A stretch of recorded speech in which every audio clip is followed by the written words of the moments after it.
Эрт өргөстэй хийх гээд ингээд өргөстэй ихний хэдэн үрээ хинэр хийцэн байсан чинь ингээ гоё гараад ирсэн байна.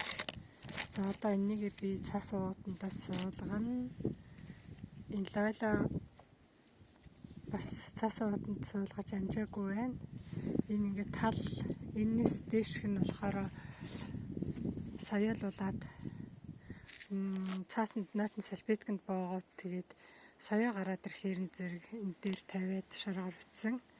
Энэс энэ доотлохын хэсэг нь болохоор шууд өрөө тавиад тэгээ шаргаар утсан. Чи одоо баг зэрэгцээд гараад ирчих хөөхөө.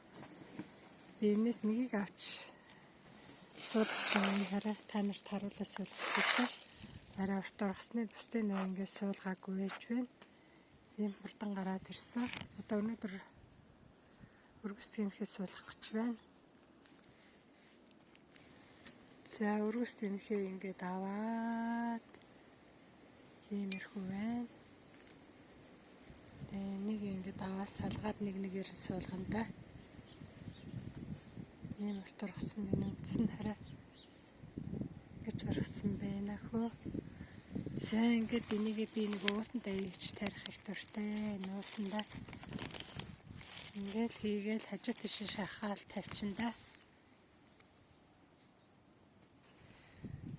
За нэг иймэрхүү ургасан байна. Хараа. Иймэрхүү ургасан байна. За энийг ингээд шорон дээр тавиал. Тэгээд сайхан ингээд шороогаар авчаад өгчин. Зөвхөн энэ навчаа гаргаал тэгэл үндсээ доод ишээ өгдөө сайхан шороонд авчаад өгнө. За ингээд сайхан хараагаал ингээд боогод өгнө.